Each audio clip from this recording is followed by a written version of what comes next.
Hey everyone, hope you're doing great. Welcome back to my channel. In today's video, we'll dive into what if Deku took the mantle of Nightwing to lead the Titans. Smash that subscribe button, and be sure to peek at the description below. Let's begin. The world was screaming, not the people, though their cries had long since become the soundtrack to this final, desperate war. Not the heroes, whose shouts of defiance were now choked gasps of exhaustion. No, the world itself, the shattered asphalt of Kamino Ward, the groaning steel skeletons of skyscrapers, the very air thick with dust and despair, was locked in a singular, agonizing scream. At its epicenter stood Izuku Midoriya. His costume, the vibrant green and black of Deku, was shredded beyond recognition. Gamma was little more than tattered strips of fabric clinging to scorched bracers. One of his iron-soled boots was gone, his bare foot bloody and raw against the broken ground. Every bone in his body felt like a splintered piece of glass, and the lightning of One for All, now a furious, emerald tempest, was the only thing holding him together. Across from him, the source of the world's pain loomed. All for One, his form a monstrous parody of a life support suit, stood wreathed in a swirling vortex of stolen quirks. He was a gaping void in reality, a black hole of ambition that had consumed generations of heroes. It ends now, ninth, All for One's voice echoed, a synthetic rasp that scraped at the soul. Your little torch relay of foolish hope is extinguished with you. Izuku's breath hitched, a painful, rattling thing. The vestiges of One for All were a frantic chorus in his mind, no longer individual voices but a singular, urgent will. He's gathering everything, Izuku! Nana Shimura's voice broke through the noise, fierce and desperate. He means to erase this city from the map. The power is unstable, the first user warned, his tone grim. Unleashing it all, the blowback could unmake you. Izuku knew. He could feel it. One for All was a star contained within the fragile vessel of his body, and it was threatening to go supernova. But as he looked past All for One, at the faint silhouettes of his friends, Uraraka holding up a shield of debris, Todoroki creating a desperate wall of ice, Bakugo blasting away at advancing Noma, he knew there was no other choice. This wasn't about winning anymore. It was about ending it. I won't let you hurt anyone else, he roared, the words tearing from his throat. He pushed. Not to a percentage, not to a controlled limit. He opened the floodgates and let the entirety of the sacred torch, the accumulated power of 9 generations, pour through him. One for all. 100%. The world dissolved into green. The lightning wasn't just around him, it was him. He felt the phantom presences of his predecessors at his back. They were merging with his. He saw All for One raise a hand, dozens of energy-based quirks converging into a sphere of pure, annihilating darkness. Light and shadow met. The impact was not a sound. It was the death of sound. A wave of silent, absolute force obliterated everything in its path. Izuku felt a sensation of being torn, not just physically, but fundamentally. His atoms, his very existence, felt stretched across an impossible distance. The voices of the vestiges screamed, their chorus rising into a discordant shriek before being sliced into nothing. Then a flash. Not green, not black, but a blinding, sterile white. And then, silence. Oblivion. Pain was the first sign of existence. A dull, throbbing, full-body ache that felt ancient and deep. Consciousness returned not like a sunrise, but like the slow, agonizing crawl out of a deep, dark well. Sounds were muffled, indistinct murmurs. Light was a blurry haze behind his eyelids. He tried to move a finger. The signal from his brain felt like it traveled 1,000 miles only to die in a fizzle of static. He tried to access it, that familiar, warm wellspring of power within him. He reached for One for All and found an ember. A single, faintly glowing coal where a raging bonfire should have been. The connection was there, but it was frayed, thin as a spider's thread, and pulling on it sent a fresh spike of agony through his entire nervous system. He managed a weak groan, the sound foreign and rough in his own throat. He's stirring, sir. The voice was calm, clipped, with a refined British accent. It was close. Slowly, painfully, Izuku forced his eyes open. The world swam into focus. He was in a bed, the sheets crisp and cool. The room was spacious and elegantly furnished with dark wood and muted colors, yet beside his bed was a stark contrast: an 4-drip stand, a heart monitor beeping with a steady, reassuring rhythm, and various other pieces of medical equipment he didn't recognize. The air smelled of antiseptic and old money. A man stood by his bed, holding a tray. He was elderly, with a neatly trimmed white mustache, a bald head, and an impeccably tailored black suit. His expression was one of professional concern, but his eyes held a flicker of gentle kindness. "Easy now, young man," the man said, setting the tray down. "You've been through a considerable ordeal." Izuku tried to speak, but his throat was a desert. All that came out was a dry, rasping cough. The man was there in an instant, helping him sit up slightly and holding a glass of water with a straw to his lips. The cool liquid was the most wonderful thing Izuku had ever tasted. "Where?" he managed, his voice a hoarse whisper. "Wayne Manor," the man replied. "My name is Alfred Pennyworth." "You are quite safe here." "Wayne Manor?" The name meant nothing to him. He tried to sit up further, his mind racing. The battle. All for one. His friends. He had to get back. He had to know if they were okay. He pushed against the bed, a wave of dizziness and nausea washing over him. "I wouldn't advise that," a new voice said. It was deep, gravelly, and commanded attention. Izuku's head snapped towards the doorway. A man stood there, silhouetted against the hall light. He was tall, broad-shouldered, and exuded an aura of intense, almost predatory stillness. As he stepped into the room, Izuku saw a face etched with lines of grief and exhaustion, sharp blue eyes that seemed to see right through him, and dark hair lightly flecked with gray at the temples. He wore a simple black suit, but it did nothing to hide the powerful physique beneath. This was a man who had seen battle, a man who lived in it. "Who are you?" Izuku asked, his heart rate picking up on the monitor beside him. The man's gaze was analytical, dissecting him piece by piece. "My name is Bruce Wayne," he said, his voice low and steady. "I found you. You were unconscious in the center of a crater just outside of Gotham City." "Gotham City?" Another name that was utterly alien. Panic, cold and sharp, began to prickle at the edges of Izuku's consciousness. This was wrong. All wrong. "No," Izuku whispered, shaking his head. "That's impossible. I was in Kamino, in Japan. I was fighting." He trailed off, the memory of the final blast searing his mind. Bruce Wayne stepped closer, his shadow falling over the bed. "Your injuries were extensive. Multiple fractures, severe internal damage, 4th-degree burns. By all rights, you should be dead. You have an extraordinary healing ability." "My quirk." Izuku mumbled, then his eyes went wide. "Quirk. Did that word mean anything here?" "You have to help me. I need to get back.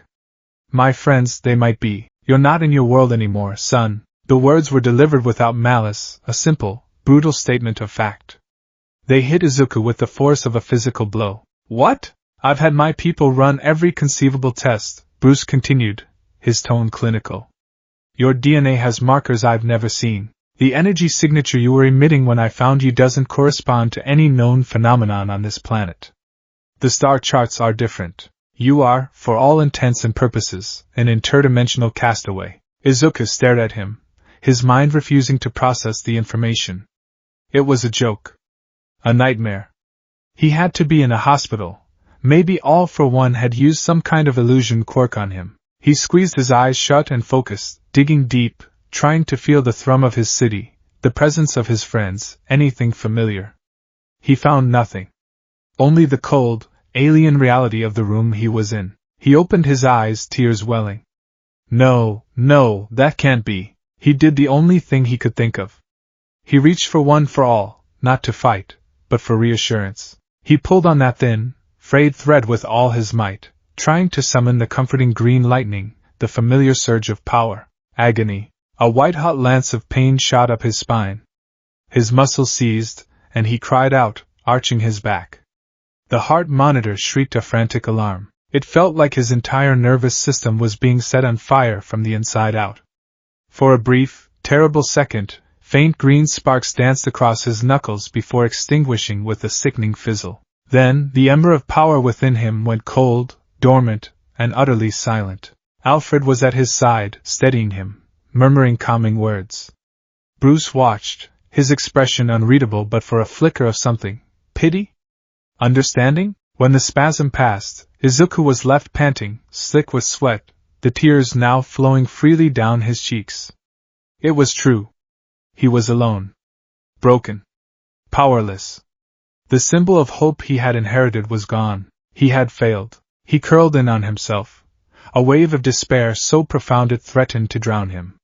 He had given everything, and in return, he had lost it all. Days bled into a week. Izuku's physical wounds healed at an astonishing rate, a lingering miracle of one for all's embers. The fractures knit, the burns faded to pale scars, but the wound in his soul only festered. He barely spoke, picking at the food Alfred brought him, his eyes fixed on a world outside his window that felt like a prison. One evening, Bruce Wayne entered his room. He didn't speak, simply placed a set of comfortable clothes, a plain gray sweatshirt and black sweatpants, at the foot of the bed. Get dressed, Bruce said, his voice leaving no room for argument. There's something you need to see. Too tired and empty to refuse, Izuku complied. Every movement was stiff, alien. His body felt like a stranger's, a shell without its engine. He followed Bruce out of the room, through the cavernous, silent halls of the manor. They passed ancestral portraits, whose eyes seemed to follow him with silent judgment. The sheer scale of the wealth was staggering, but it all felt cold, like a museum. They stopped in front of a grandfather clock. Bruce reached out and moved the hands to 10:47. With a low groan, the clock swung aside, revealing a dark, descending staircase. A cool, subterranean breeze drifted up, carrying the scent of damp earth, oil, and ozone. Izuku hesitated. Where are we going? To get some answers, Bruce replied, starting down the steps. The staircase opened into a place of impossible wonders and deep-seated darkness. It was a colossal cave, a natural cathedral of stalactites and shadows. But within it was a city of technology. A massive supercomputer with a dozen monitors hummed in the center, casting a blue glow on the surroundings. Platforms held strange, armored vehicles, including one that looked like a demonic fusion of a tank and a sports car. Display cases lined one wall, holding bizarre trophies, a giant penny, a robotic dinosaur, an oversized playing card. Izuku, the hero fanboy who had meticulously analyzed every hero in his world, was stunned into silence. This wasn't a base. This was a shrine. A temple dedicated to a singular, terrifying purpose. You're a hero, Izuku whispered, the realization dawning on him. The intensity, the resources, the sheer dedication, it was the only explanation. Bruce stopped in front of a large, circular platform and turned to face him. The ambient light of the cave carved his face into a grim mask. Some would use that word, he said. The people of Gotham call me Batman. The name hit Izuku with an electric shock. Batman? He'd overheard snippets from the news reports Alfred sometimes left on in his room. A dark vigilante. A myth. A creature of the night who preyed on the superstitious and cowardly. He was standing in the lair of this world's boogeyman. You fight the villains here, Izuku said, his analytical mind kicking into gear despite his despair. This is your headquarters. It is, Bruce confirmed. He walked over to a section of the cave that was darker than the rest. It was a place of honor, but also of mourning. Encased in reinforced glass was a brightly colored costume, red tunic with a yellow R, green gloves and boots, a black mask. It was cheerful, optimistic, and horribly out of place in the oppressive gloom of the Batcave. But Izuku's eyes were drawn to the jagged, torn hole in the chest, and the dark, indelible stains that marred the fabric. What is this? Izuku asked, his voice soft. A reminder, Bruce said, his voice thick with a grief that felt as deep and old as the cave itself. This belonged to my son. My partner. The first Robin. He told Izuku the story of Dick Grayson. An orphan, a circus acrobat, taken in by Bruce and forged into a beacon of light against Gotham's darkness. He spoke of Dick's effortless grace, his laughter that echoed in the cave where laughter was a foreign language, his unwavering belief in the good of people. He grew up, Bruce continued, his gaze fixed on the suit. He left the nest. He wanted to be his own man, and he became a new hero. He called himself Nightwing. He founded a team of young heroes, the Teen Titans. He was their leader, their heart. Bruce's jaw tightened. And then the Joker, one of my greatest enemies, decided to take him away from me. He didn't kill him. He did something crueler. He shot him in the spine, paralyzed him from the waist down. Izuku flinched, an empathetic jolt of pain shooting through him. He knew that kind of loss, the theft of a hero's future. He thought of All Might, withering away after his own final battle. Dick survived, Bruce said, turning from the case. He's more of a hero than ever. From his wheelchair, he became Oracle, a master of information, a nexus for heroes all over the world. His mind is his weapon now. But Nightwing can no longer protect his city. The Titans disbanded.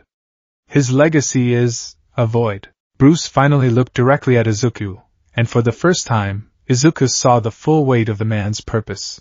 I see the same fire in you that I saw in him, Bruce said, his voice a low rumble. The same unquenchable, borderline suicidal need to save everyone. When I found you in that crater, you were a hair's breadth from death. You pushed your body past every conceivable limit. You treated it like ammunition, to be spent in a single, glorious shot. He took a step closer, his presence immense. That is not heroism, son. That is a flaw. A hero who dies is a hero who can't save anyone the next day. A hero who breaks himself can't be there for the people who need him. All Might, this mentor you told Alfred about, taught you to be a symbol. I will teach you to be a survivor. This was it. The bargain. Izuku saw the path being laid out before him. I am offering you a chance, Bruce said. A purpose. I can't send you home. That technology is beyond me. But I can give you a new one. I will train you. I will help you understand and control the power that is dormant inside you. I will give you the tools, the knowledge, the discipline to become something more than a self-destructing missile. And in return, you will take up a mantle that needs to be filled. You will lead a team that needs a leader. You will become the hero this world needs. Izuku looked from the empty Robin costume to the terrifying silhouette of the Batman, and then down at his own trembling hands. He had nothing. He was no one. A fallen star on an alien world. But this man, this dark, grieving knight, was offering him not just a lifeline, but a chance at rebirth. It was a terrifying prospect, a heavy burden, but it was better than the suffocating emptiness of despair. He straightened his back, meeting Bruce's intense gaze. For the first time since he'd woken up, a flicker of the old Deku, the boy who never gave up, ignited in his chest. Okay, Izuku said, his voice quiet but firm. I'll do it. The next 2 years were the most grueling of Izuku's life. They made the rigors of UA and the horrors of the war seem like a distant dream. The first year was about rebuilding. Alfred's gentle but firm regimen of physical therapy and nutrition slowly brought Izuku's body back from the brink. Bruce, however, focused on breaking him down all over again. Mornings began before dawn in the Batcave's state-of-the-art dojo. Bruce was a merciless sensei. He drilled Izuku in a dozen forms of martial arts, deconstructing everything he knew. He taught him Eskrima, forcing him to become proficient with the twin sticks, emphasizing fluid motion and disabling strikes. He taught him Judo and Aikido, teaching him to use an opponent's weight and momentum against them. Your power made you sloppy, Bruce would grunt, effortlessly flipping Izuku onto the mat for the 20th time. You relied on overwhelming force. You never learned to truly fight. Power is a tool, not a crutch. Until you can defeat me without it, you are not ready to use it. Afternoons were for the mind. Izuku, with his penchant for analysis and note-taking, excelled. He spent countless hours in front of the Bat computer, Bruce feeding him cold cases, complex ciphers, and psychological profiles of Gotham's most unhinged criminals. He learned to think like a detective, to see patterns in chaos, to deduce motive from madness. He impressed Bruce with his quick uptake and his empathetic approach to criminal profiling, something Bruce himself often lacked. It was during one of these late-night sessions, deep into his first year of training, that it happened. While poring over a complex chemical formula, a wave of frustration washed over him. He slammed his fist on the steel table, and a single, brilliant green spark popped from his knuckles. The pain was still there, a sharp sting, but it was manageable. Hope, bright and overwhelming, surged through him. The second year was about integration. With the ember of one for all rekindled, Bruce's training shifted. The goal was no longer suppression, but control. Surgical precision. 100% is a weapon of last resort, a nuclear option, Bruce lectured as they stood on a moving obstacle course of his own design. In the field, it is useless. What you need are scalpels. He forced Izuku to practice summoning and dismissing the power in minuscule bursts. A 3% flicker to his calves to dodge a swinging pendulum, a 5% burst to his fist to add just enough force to crack a block of wood, but not shatter it. An 8% controlled kick to disarm a training drone without destroying it. It was a painstaking process of unlearning. He had to forget the feeling of a full-body cowl, the raging storm of full cowling. He had to learn to treat one for all not as a suit of armor, but as a series of perfectly timed micro-explosions within his own muscles. He began to blend it with his new martial skills. The acrobatic grace he had always possessed was now amplified. He could use a 2% burst to launch himself from a wall, twist in midair, and transition seamlessly into an eskrima stick strike. He was learning a new language of combat, a fusion of two worlds. It was not the overwhelming power of All Might, nor the shadowy precision of Batman. It was something new. Something that was uniquely his. He finally earned a nod of approval from Bruce during a sparring session. Bruce, as Batman, came at him with his usual relentless assault. But this time, Izuku didn't try to match his strength.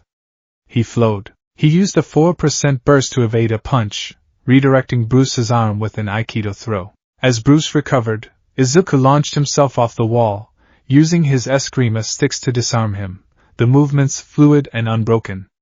He landed in a crouch, one stick leveled at Bruce's throat. The cave was silent for a long moment. Then, Bruce let out a low chuckle.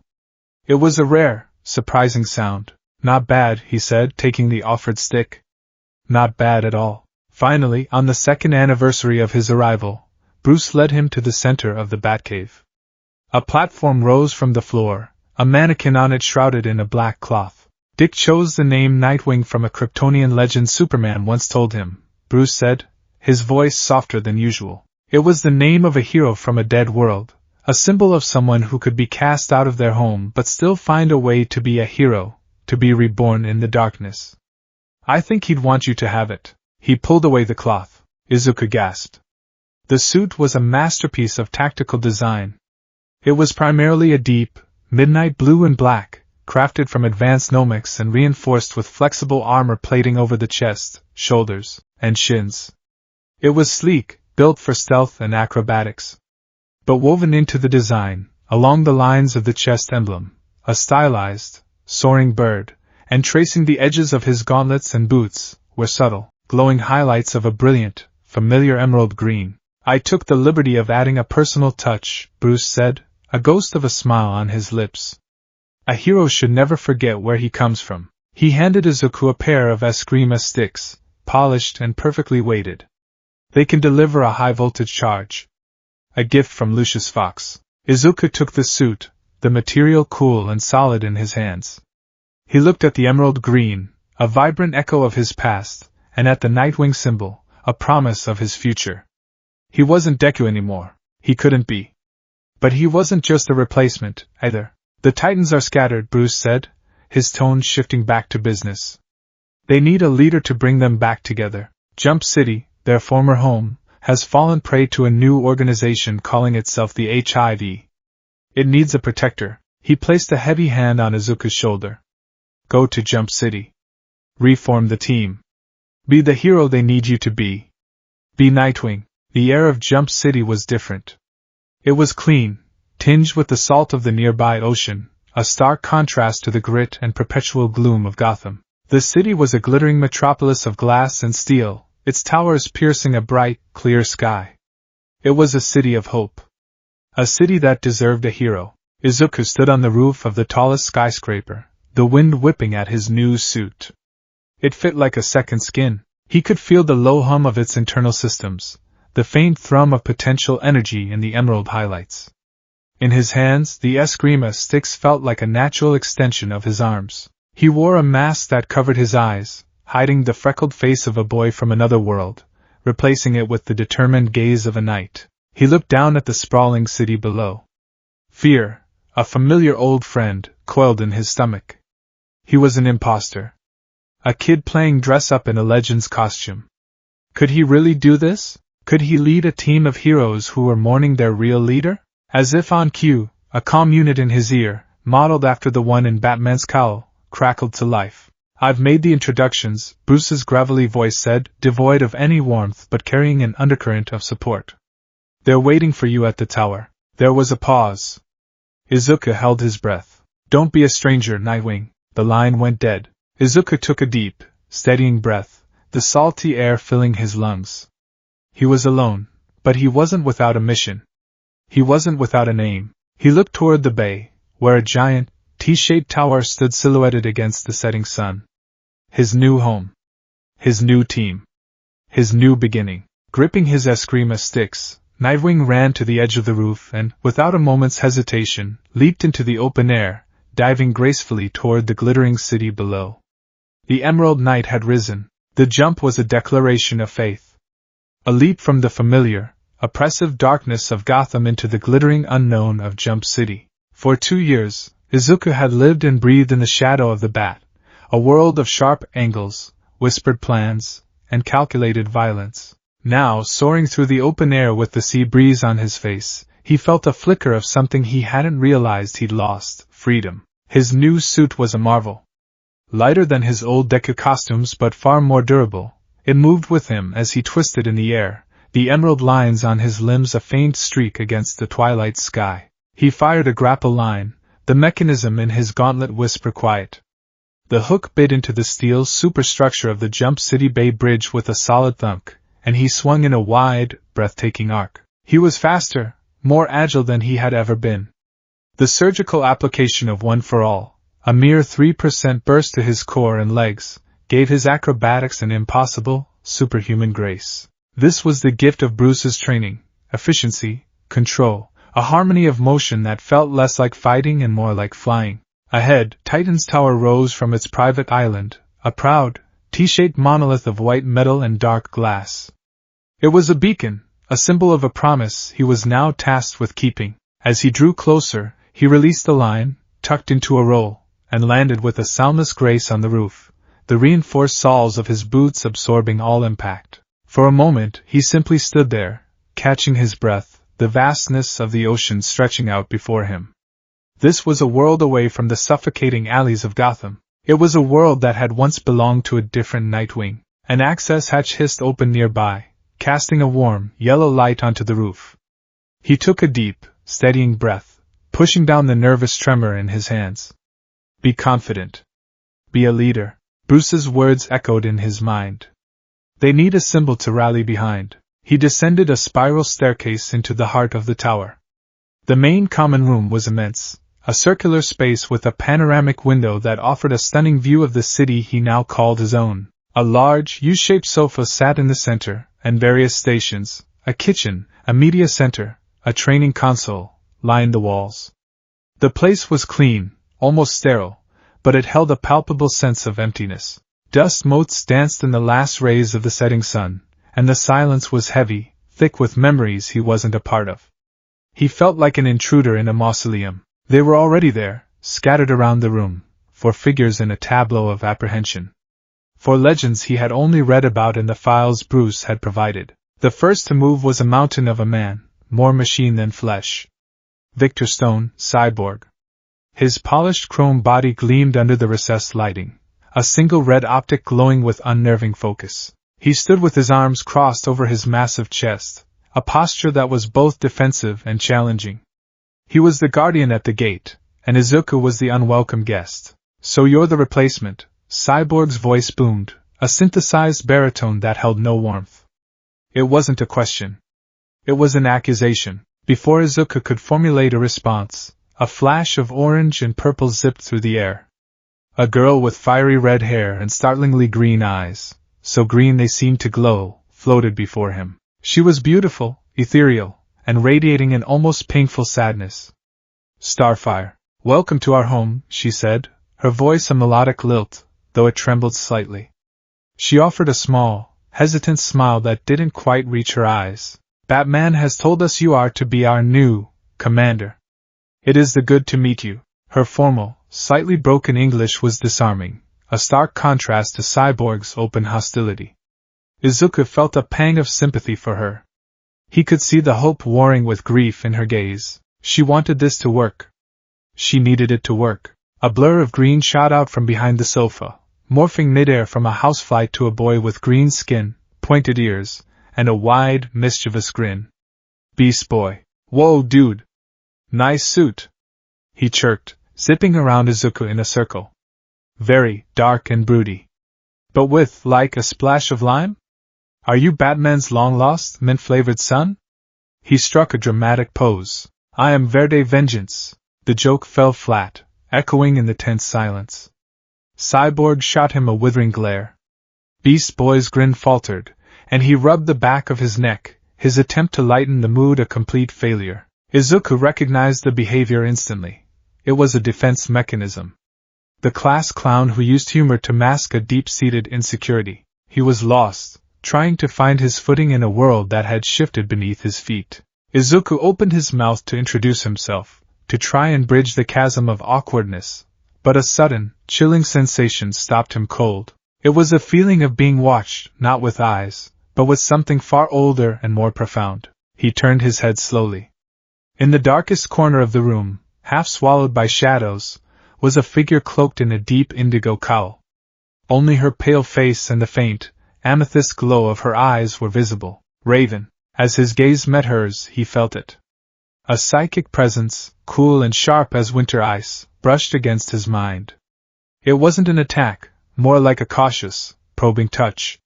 But as it found him, he felt her recoil. He could almost hear a gasp in the space between their thoughts. From Raven's perspective, the new arrival was a maelstrom.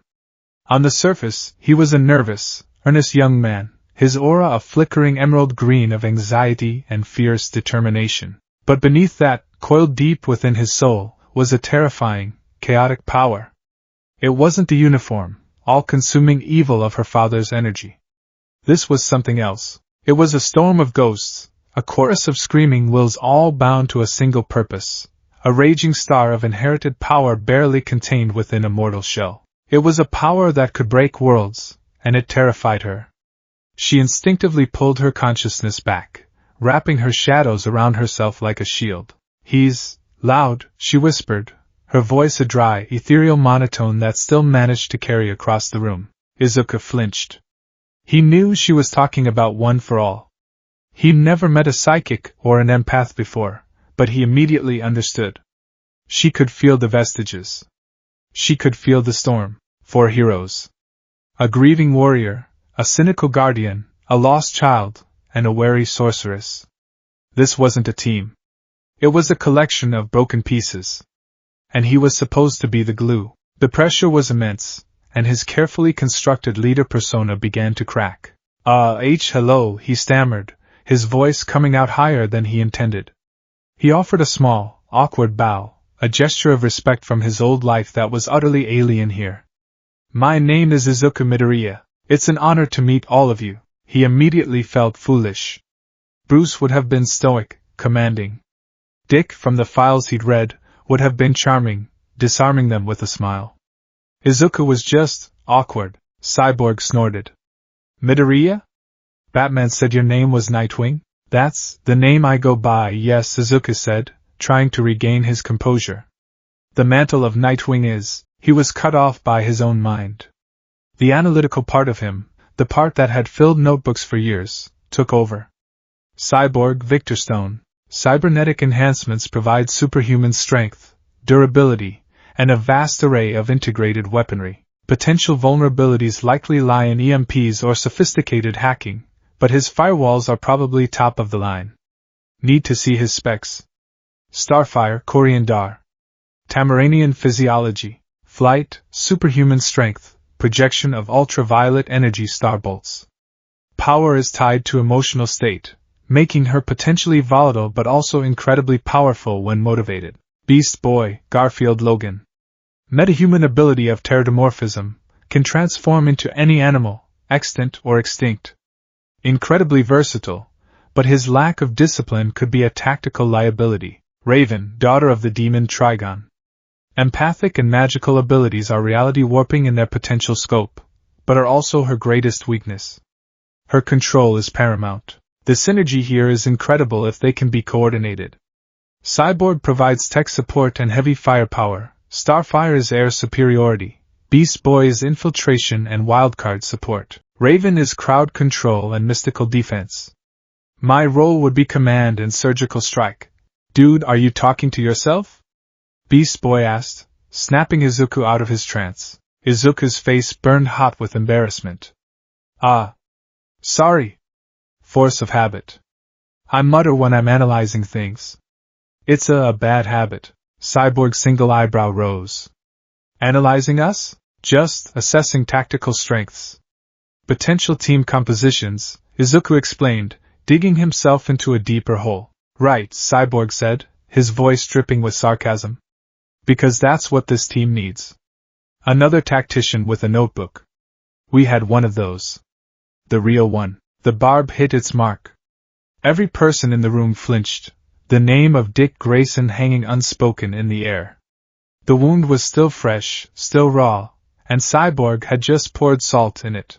Before the suffocating tension could escalate, a shrill alarm blared through the tower, a flashing red light bathing the room in an urgent, pulsing glow.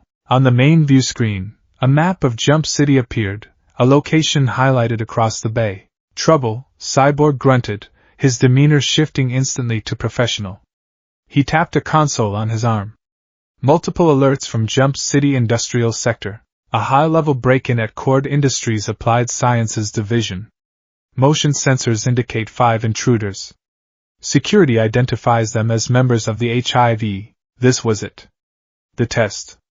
Izuku's mind, free from the social anxiety of the moment, snapped into focus. Okay, he said, his voice suddenly sharp and clear, the awkwardness replaced by an authority that surprised even himself. Here's the plan. Cyborg, Starfire, your alpha team. You'll make a direct, high-profile approach from the south entrance. Draw their attention.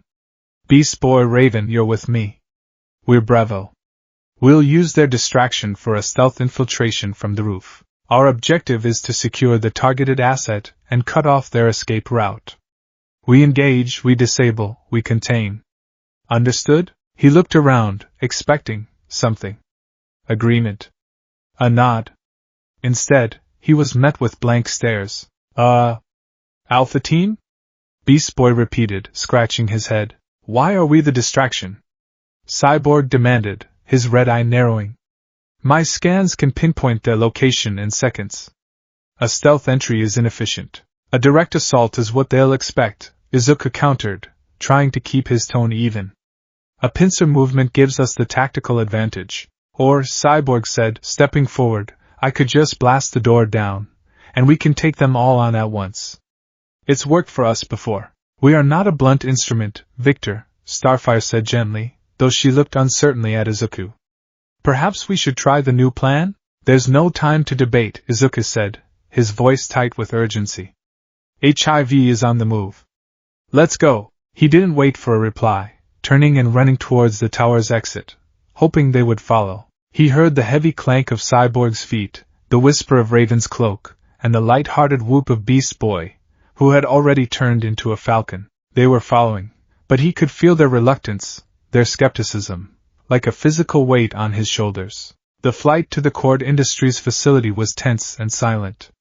When they arrived, the scene was already one of controlled chaos. The building, a sleek glass and steel structure, had a gaping hole blasted in its southern wall. So much for your direct approach being a distraction, Cyborg muttered over the comms as he and Starfire landed. They're already inside.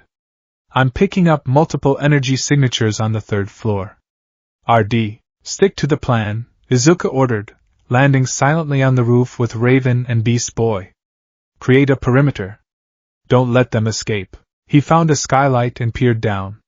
The 3rd floor was a massive laboratory filled with high-tech equipment. 5 figures were hastily stuffing glowing components into armored cases. Jinx, with her pink hair and bad luck powers. Gizmo, the diminutive tech genius hovering in a spider-like mech suit. And Mammoth, the hulking brute, tearing open sealed containers like they were cardboard. The other two were generic HIV grunts. Okay, bravo, Izuku whispered. Raven, can you phase us through the floor? Raven nodded, her eyes glowing with dark energy. Hold on. A wave of cold, shadowy energy enveloped them. The feeling was disorienting, like stepping into a cold bath while the world turned to static. A moment later, they solidified behind a row of servers on the lab floor, completely undetected. Perfect, Izuku breathed. Beast Boy, small and quiet. I need you to disable that hover pack of gizmos. Raven, focus on Jinx. Her hexes are unpredictable. I'll take Mammoth. On my mark. 3, 2. But Beast Boy was already gone. Bored with the stealth approach and eager to prove himself, he saw what he thought was a perfect opportunity. With a low growl, he morphed, not into a quiet insect, but into a massive, charging rhinoceros. Banzai! He bellowed, smashing through the servers and charging directly at Mammoth. The element of surprise was shattered. Beast Boy, no! Izuku yelled, but it was too late. Alarms blared. Gizmo cackled, his mech's laser cannons swiveling towards them. Titans! Time to get stomped, you troglodytes. Cyborg, we're engaged. We need that cover. Izuku shouted into his comm. Downstairs, Cyborg saw the internal sensors light up like a Christmas tree. Cover?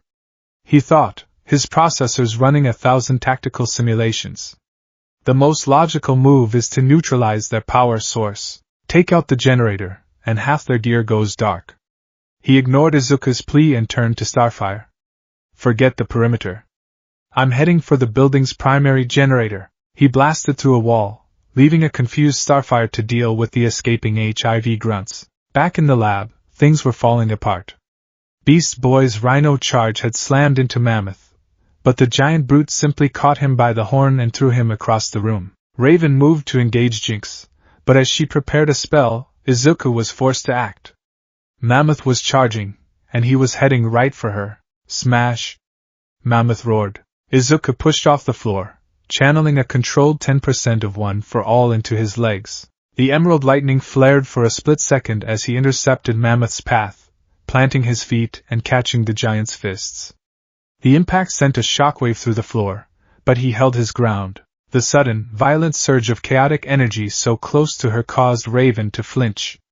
The well of screaming souls within Izuku flared like a miniature sun, and the psychic backlash made her own control falter. The dark energy she was gathering dissipated with a harmless hiss. That power! She whispered, taking a step back unnerved. Jinx seized the opportunity. Bad luck, Spooky! She chirped, firing a pink hex that struck a console behind Raven, causing it to explode and shower her with sparks. The fight devolved into a complete melee. Starfire finally flew in through the hole Cyborg had made, her eyes glowing with fury as she unleashed a volley of starbolts at Gizmo. Izuku was locked in a power struggle with Mammoth, his muscles screaming as he held the brute back. Beast Boy, having shaken off the throw, was now a T-Rex, creating more property damage than he was inflicting on the enemy. It was a mess. They were fighting as 5 individuals, not as a team. There was no strategy, no cohesion, only brute force. Izuku saw an opening. Starfire was dueling with Gizmo, but Jinx was flanking her, her hands glowing with another hex. Starfire was completely exposed. No more brute force, Izuku thought, his mind clear amidst the chaos. Precision. A scalpel. He shoved Mammoth back with a final, desperate surge of strength, then kicked off the giant's chest. He twisted in midair, his movements fluid and precise. He channeled a specific, controlled amount of power, not 5%, not 10%, but exactly 8%, into his right leg. The green lightning coiled around his calf, contained and focused. He didn't aim for Jinx's body. He aimed for the floor just in front of her feet. His kick connected with the reinforced flooring. It didn't create a crater like a 100% smash would. Instead, it sent a localized shockwave through the concrete, creating a perfectly aimed upheaval. The patch of floor buckled upwards, throwing Jinx off balance, and sending her hex harmlessly into the ceiling. As she stumbled, Izuku was already there, landing softly behind her. A swift, precise chop to the back of her neck, learned from hours of sparring with Bruce, and she slumped to the ground, unconscious. It was over in less than 2 seconds. Non-lethal. Efficient. The sight of their leader being taken down so clinically broke the HIV's morale. Gizmo shrieked, "I'm out, Tai!" and blasted a hole in the ceiling to escape. Mammoth, seeing the tide turn, simply grabbed the remaining cases and smashed his way through a wall, lumbering away into the night. They had won. Sort of. The fire sprinklers hissed to life, dousing the room in a miserable, chemical-laced shower. Alarms still blared. The lab was a complete wreck. Smashed servers, chemical spills, and holes in every wall. They had stopped the robbery, but the cost of the damage was likely 10 times what the stolen components were worth. Cyborg finally stomped into the room, his sonic cannon smoking. Generators down. What did I miss? No one answered. Beast Boy morphed back into his human form, looking sheepish. Raven was silently tending to a burn on her arm. Starfire was looking at the unconscious form of Jinx and then back at Izuku, a flicker of something new in her eyes, surprise, and maybe a sliver of respect. The ride back to the tower was dead silent. The failure hung in the air, thick and suffocating. Back in the common room, the mood was even worse. The adrenaline had faded, leaving behind the bitter taste of defeat. Beast Boy was the first to break the silence. "Well, that was a bust," he said, slumping onto the sofa. "My bad. I thought I could, you know." "You thought you could what? Demolish the building for them?" Cyborg shot back, his frustration boiling over. He turned his red eye on Izuku. "And you? Alpha Team? Pincer Movement? This isn't Gotham. We're not your soldiers to command." "My plan would have worked if you'd followed it," Izuku retorted, his own exhaustion making his voice sharper than he intended. "Your logical move allowed Mammoth and Gizmo to escape with half the tech. I neutralized the building-wide threat. You abandoned your team. Enough." Starfire's voice cracked like a whip, and for a moment, her eyes blazed with green fire. The outburst was so uncharacteristic that everyone fell silent. The fire in her eyes died down, replaced by that familiar, deep-seated sadness. "The fighting will solve none of this. The team, it is broken." Raven, who had been meditating in her corner, finally spoke, her voice a low whisper that cut through the tension. "We are not in sync. His energy," she said, nodding towards Izuku, "it is volatile. It disrupts the balance." The final nail in the coffin came from Cyborg. He took a heavy, clanking step forward, his shadow falling over Izuku. The friendly, big brother figure from the files was gone, replaced by a cold, angry machine. "That was a mess, Wayne," he said, the use of Bruce's name a deliberate, calculated insult. "You come in here with your notebooks and your tactics. You're trying to wear his suit, trying to stand in his spot." He gestured around the vast, empty room, at the space their true leader used to fill. "But you're not Dick. You're not even close." He leaned in, his voice dropping to a low, menacing growl. "You can't just walk in here and tell us what to do." Every word was a hammer blow to Izuku's already fragile confidence. They were right. He had failed. He tried to be Batman. He tried to be a leader, but he was just a kid from another world, drowning in shoes that were too big to fill. The weight of his own world's failure, of Bruce's expectations, of Dick Grayson's legacy, came crashing down on him. The anger and defensiveness strained out of him, replaced by a hollow, aching emptiness. The leader persona crumbled, and all that was left was Izuku Midoriya, the scared, overwhelmed boy who just wanted to save people. He looked down at the floor, unable to meet Cyborg's furious gaze. His shoulders slumped in defeat. "You're right," he whispered, his voice barely audible over the hum of the tower's systems. The words were quiet, honest, and utterly broken. "I'm not." The dawn that broke over Jump City was serene and beautiful, painting the sky in soft hues of rose and gold. Inside Titan's tower, the atmosphere was a cold, miserable gray. Silence, thick and heavy as a shroud, had fallen over the common room. No one had slept well. The sting of their failure, raw and public, had followed them home, and the subsequent confrontation had left deep, festering wounds. Cyborg was at his diagnostic station, his back to the room.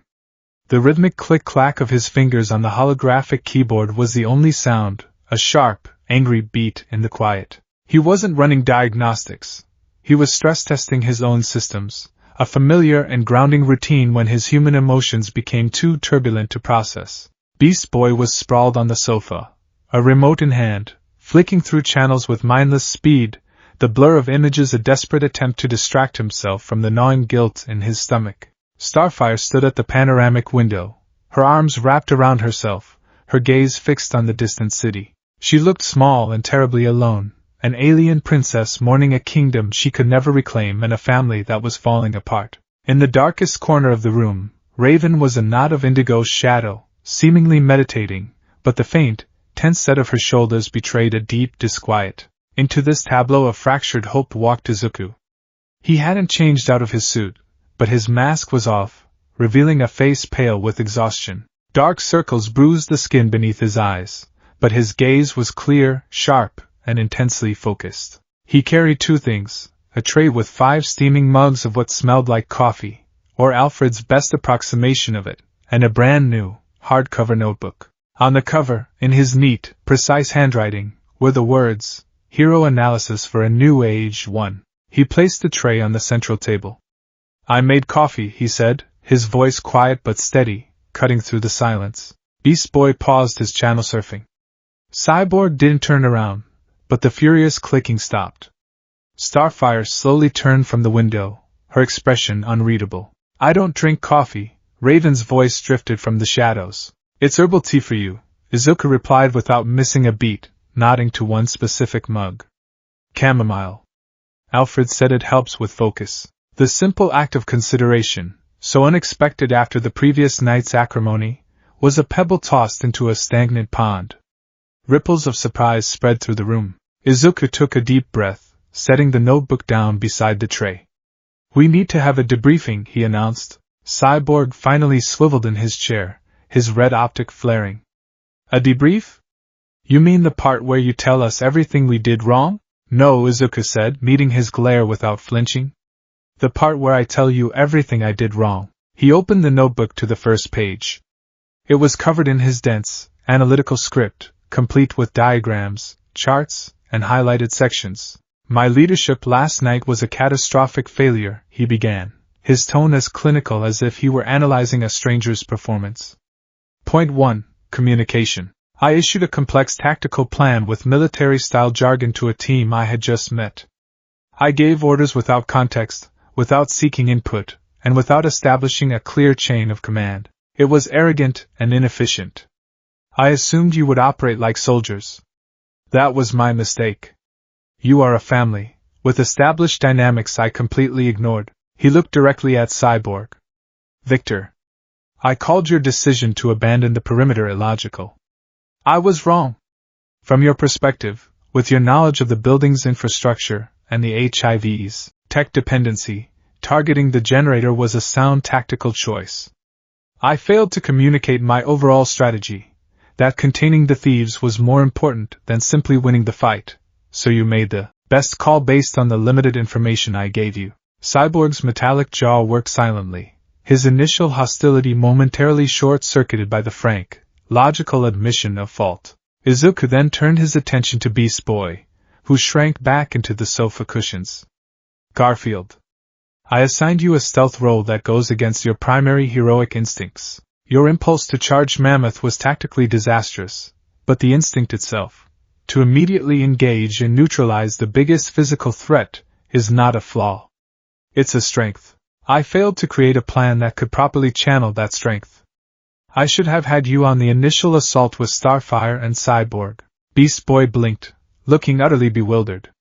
He had been expecting a lecture, not a validation of his heroic spirit. Finally, Izuku's gaze softened as he looked towards the corner. Raven. I felt your hesitation. I know my power is disruptive. I pushed you into a close-quarters engagement without considering how my energy might affect your control. It was reckless. I put you in danger.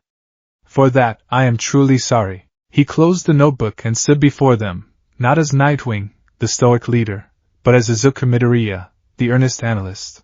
We lost last night not because we weren't strong enough, but because I wasn't smart enough to lead you properly. I can't be Dick Grayson. I don't have his history with you, his charisma. Trying to imitate him was my biggest mistake. All I have is analysis and a willingness to learn. But I can't do that if you don't help me. I need to understand how you think, how you fight together. My analysis is useless without your data. He slid the notebook into the center of the table. Help me fill this. The room was silent again, but this time the silence was different. It wasn't heavy and suffocating. It was thoughtful, contemplative. Starfire was the first to move. She floated to the table, her sad eyes now holding a flicker of renewed hope. She picked up a mug of coffee. Your analysis is honorable, Izuku. Beast Boy slowly sat up. So, I'm not in trouble for the whole rhino in a china shop thing? You're not in trouble, Izuku said with a faint smile. But we are going to work on target selection. Cyborg let out a long, slow hiss of venting pneumatics, a mechanical sigh. He rolled his chair to the table, his expression still grim, but the overt animosity was gone, replaced by a grudging curiosity. He picked up the notebook, his optical sensor scanning the pages with surprising speed. You broke down our individual power outputs and calculated potential energy yields for combo moves, he murmured, a note of disbelief in his voice. This is obsessive. It's how I understand things, Izuku admitted. Fine, Cyborg grunted, closing the book. You want my data? You got it. But this doesn't change anything. You've still got to earn it out there. I know, Izuku said. It was a start. A fragile, tentative truce had been called. With the emotional shrapnel cleared from the air, Izuku shifted the conversation to the mission itself. There's one more thing, he said, flipping to a new page in his notebook. The tech HIV stole. They weren't just grabbing random parts.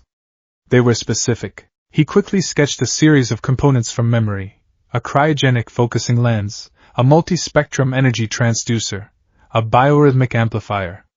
To the others, they were just complex pieces of machinery. To Izuku, a dedicated student of support gear and technology, they were pieces of a puzzle. They left behind components that were far more valuable in terms of raw cost, he explained, but they took everything on this list. It's a pattern. They're building something. Building what? Starfire asked. Izuku looked at Cyborg. That's where I need your help. I recognize the function of the individual parts, but I don't know how they integrate in this world's tech base. I need access to your database and your processing power. Cyborg hesitated for a fraction of a second. This was a concession, an admission that Izuku's detective work had merit. He gave a curt nod to the lab. The Titan's lab was a marvel, a step beyond even the Batcave's extensive workshop in some regards. It was clean, efficient, and almost entirely integrated with Cyborg's own systems. For the next several hours, an unlikely partnership formed. Izuku, armed with his notebook and his keen, analytical mind, worked alongside Cyborg, whose consciousness could interface directly with every database on the planet. The tension between them remained, a low hum of unresolved conflict, but it was overshadowed by the shared focus of the investigation. Izuku would describe a component's function, sketching its potential connections on a holographic interface. This transducer is designed to convert electrical energy into bioelectric waves, but the shielding suggests it's meant to handle an enormous power load without burning out. Cyborg would take that information and run with it, his internal processors sifting through terabytes of data in seconds.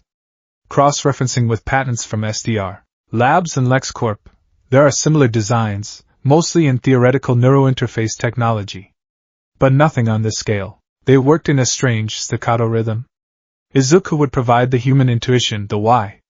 Cyborg provided the raw data, the what. They stole a psionic dampener from a facility in Metropolis 2 weeks ago, Cyborg reported, his red eye glowing as he processed new information, and a shipment of rare earth magnets from a train in Keystone City last month.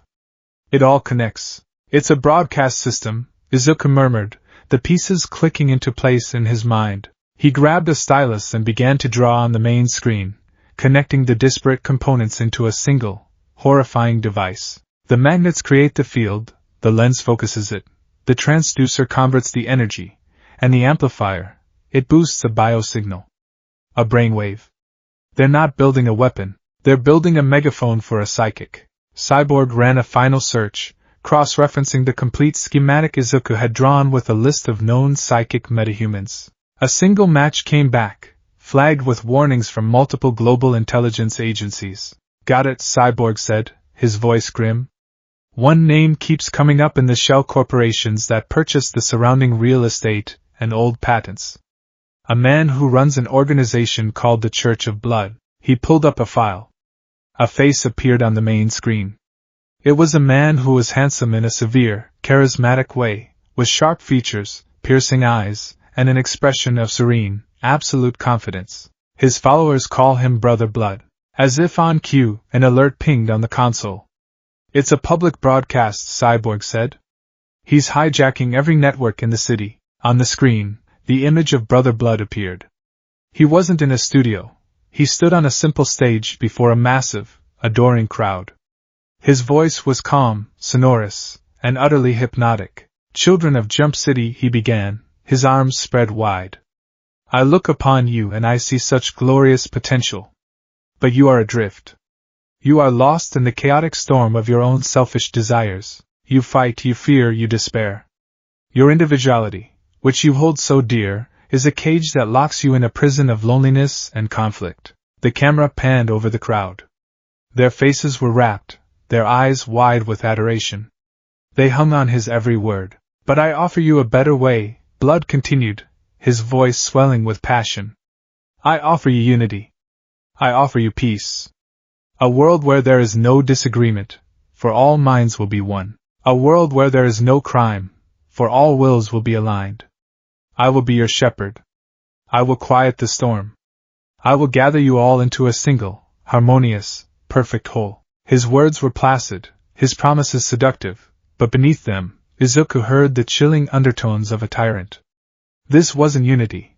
It was annihilation of the self. It wasn't peace. It was control. He's a cult leader, Starfire whispered, her hands clasped to her chest in horror. Worse, Cyborg growled. He's a psychic cult leader who's about to finish building a machine that can brainwash an entire city. This is what he wants to eliminate, Izuku said quietly, looking at his new teammates. Chaos. Individuality. Everything we represent. A half-machine man who straddled two worlds. An alien princess powered by her emotions.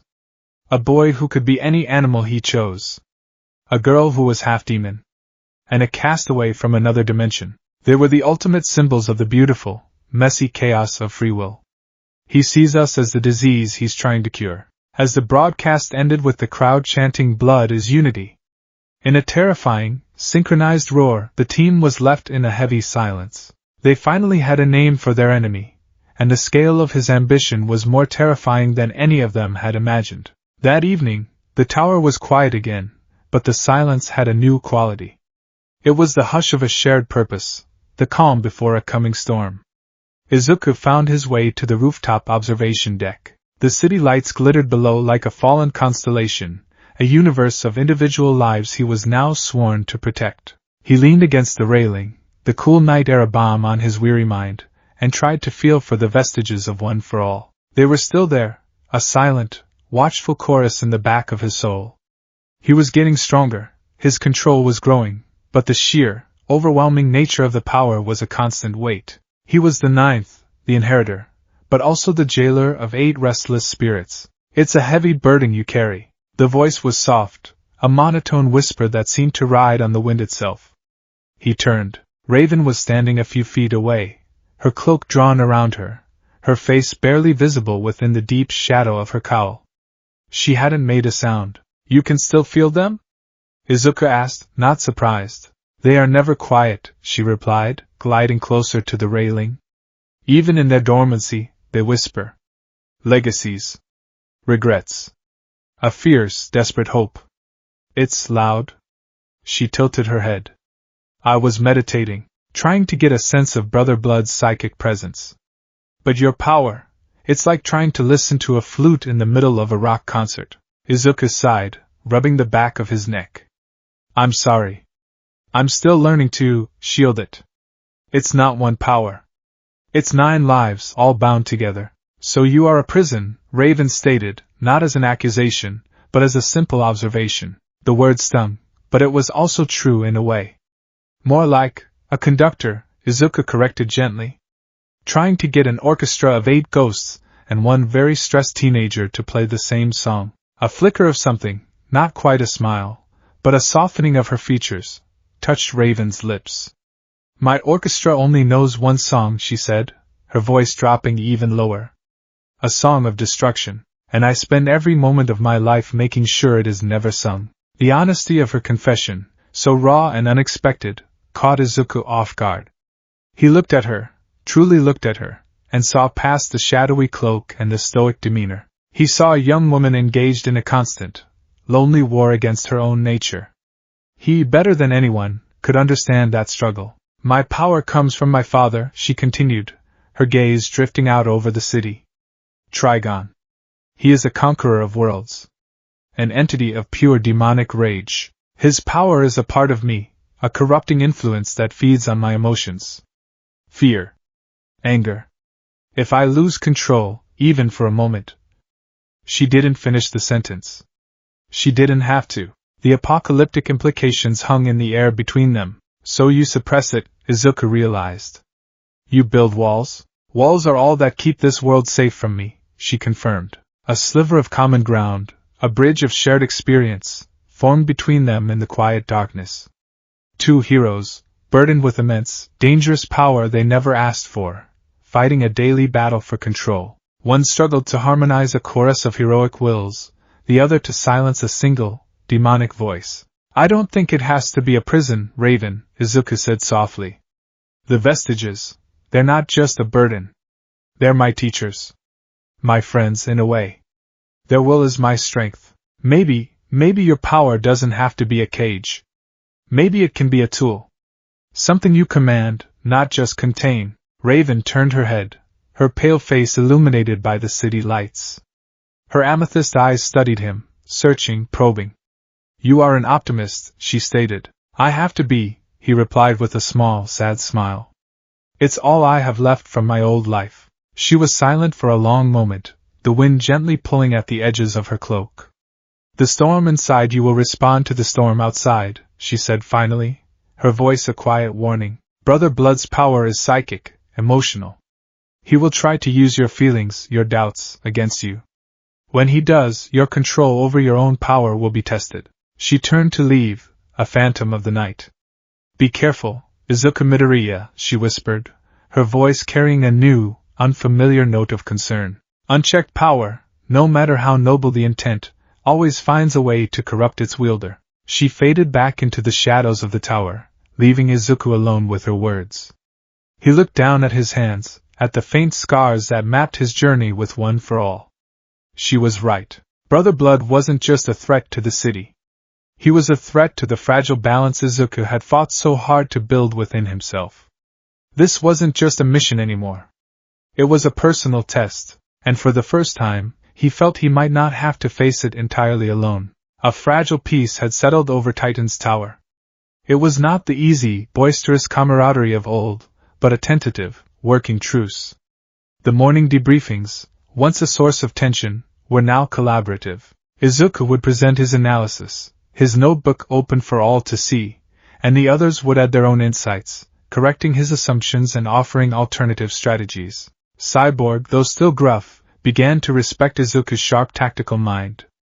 Starfire's hopeful smiles were becoming more genuine. Raven would even offer the occasional, cryptic piece of advice, her warnings about Brother Blood's psychic influence proving invaluable. But for Garfield Logan Beast Boy, this new dynamic felt less like progress and more like a slow, crushing irrelevance. He watched from the sidelines as the team's new core began to solidify. He saw Izuku and Cyborg hunched over holographic schematics for hours, their arguments shifting from hostile to a spirited, academic debate over weapon yields and energy distribution. He saw the quiet, understanding looks that passed between Izuku and Raven, a shared language of burdened souls that he couldn't begin to comprehend. He even saw Starfire teaching Izuku the proper Tamaranian pronunciation of certain words, her laughter echoing in the common room in a way it hadn't for months. They were all finding their place in this new order. Cyborg was the tech genius. Raven was the mystical expert. Starfire was the compassionate heart, an aerial powerhouse. And Izuku. Izuku was everything. He was the brilliant strategist, the peerless fighter, the empathetic leader who had somehow managed to piece their broken family back together. And what was Beast Boy? He was the comic relief. The class clown. The goofy green kid who turned into a T-Rex and smashed things. In the old days, that had been enough. His humor was the glue that often held them together, a vital release valve in their high-stakes lives. Dick had always understood that, had always found a way to make Gar feel essential, even when he was just being a goofball. But Izuku was different. He was intense, focused, and saw everything through a lens of tactical efficiency. To Izuku, Beast Boy's impulsiveness wasn't a charming quirk. It was a tactical liability to be managed. He had read Izuku's notes. He'd seen the words himself. He felt less like a teammate and more like a problem to be solved. The feeling festered, a sour knot of insecurity in his gut. It came to a head during a training session. Izuku, drawing on his experiences at UA, had programmed the tower's training room to simulate one of his favorite exercises, the objective rescue. The goal was simple. A dummy was placed in the center of a complex, shifting obstacle course, and the team had to retrieve it while fending off automated defense drones. The real test, however, was not in combat, but in teamwork and minimizing collateral damage. "Okay, team," Izuku announced, his voice crisp and professional over their comms. He stood at a control console, observing the simulation. "The objective is to secure the civilian with 0 damage to the target, and under 20% structural damage to the environment. Go!" The simulation began. Cyborg and Starfire worked in perfect sync. Vic created a mobile energy shield, advancing steadily, while Starfire flew overhead, picking off drones with precise, contained starbolts that vaporized the machines without scorching the walls. Raven was a ghost, her soul self phasing through walls to disable drone power conduits, neutralizing threats before they could even activate. Beast Boy felt the familiar surge of uselessness. He turned into a cheetah, but the narrow, shifting corridors of the maze made his speed a liability. He turned into a monkey, but the drone's targeting systems were too fast for him to evade for long. He was just in the way. "Beast Boy, report." Izuku's voice crackled in his ear. "I need you to provide a diversion on the western flank. Draw the primary turret's fire away from Cyborg's position." A diversion. The word stung. He wasn't part of the main strategy. He was the bait. The disposable piece on the chessboard. Gritting his teeth, he morphed into a Pachycephalosaurus, a dinosaur with a thick, bony dome for a head. He charged, letting out a frustrated roar, and smashed headfirst into the turret. The turret was disabled, but the impact sent cracked spiderwebbing up the wall and brought a chunk of the ceiling down. Collateral damage at 22%. Izuku's voice was sharp. "Beast Boy, that was sloppy. I needed a distraction, not a demolition." That was the last straw. The knot of insecurity in Gar's stomach tightened into a hot ball of anger. He morphed back to his human form, his face flushed a darker shade of green. "Oh, I'm sorry!" he yelled at the ceiling-mounted camera. "Was that not in your precious little notebook? Maybe I should have turned into a calculator and done the math for you first." "This is not the time, Beast Boy," Izuku replied, his tone remaining frustratingly calm. "Get back to the objective." "No! I'm sick of this!" Gar shouted, gesturing wildly at the simulation around him. "Sick of all of it. Tactical this, efficiency that. This isn't a team, it's a boot camp. You're trying to turn us all into a bunch of little bat drones, a bunch of emotionless, crime-fighting robots." "Garfield."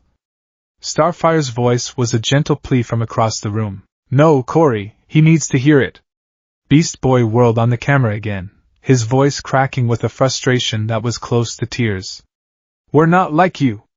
We're not perfect. We make mistakes, we have feelings, we joke around. That's who we are.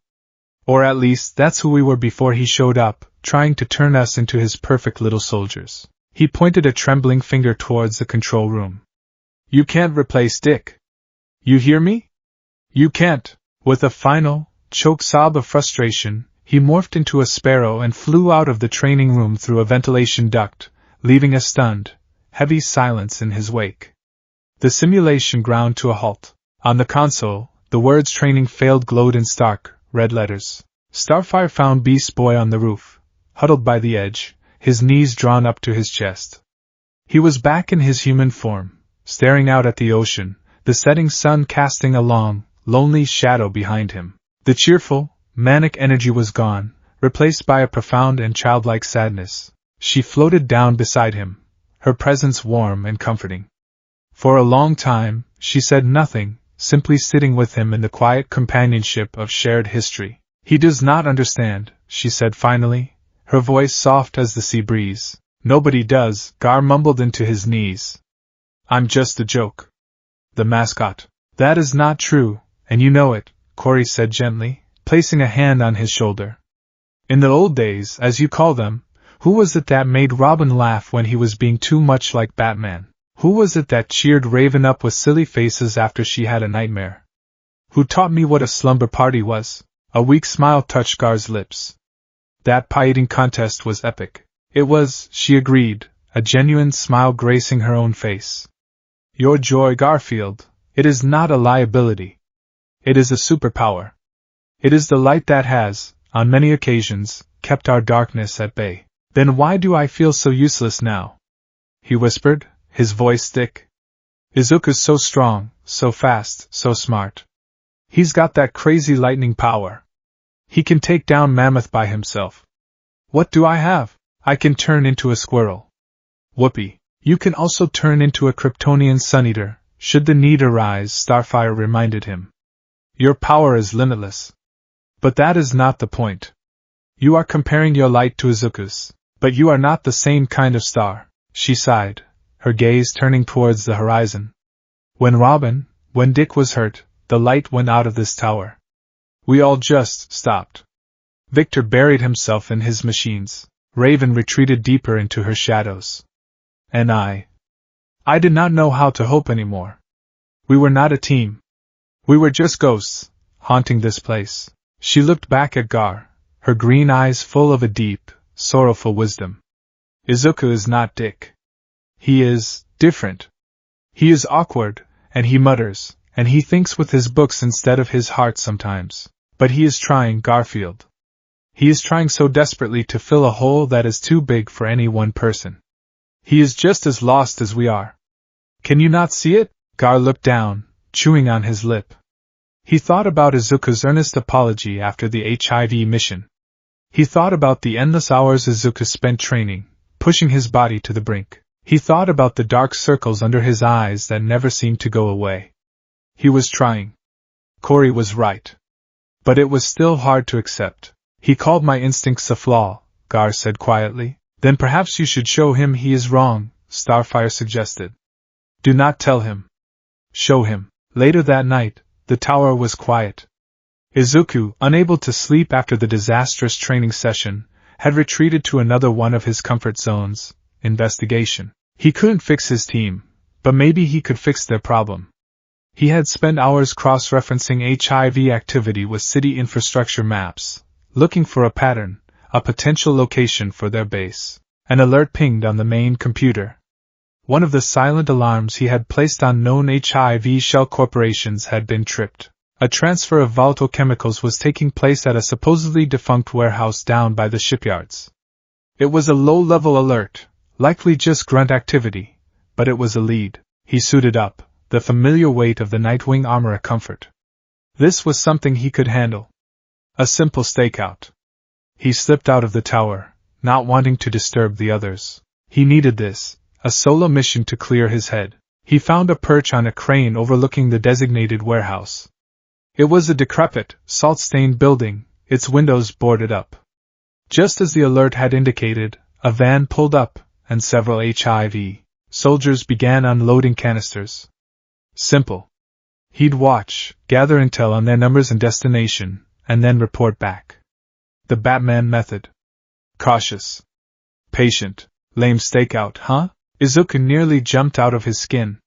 He whirled around, his Eskrima sticks instantly in his hands, only to find Cyborg standing right behind him, his heavy metal feet making no sound on the steel grating. Cyborg! What are you doing here? Izuku hissed, his heart hammering in his chest. Same as you, Vic replied, his voice a low rumble.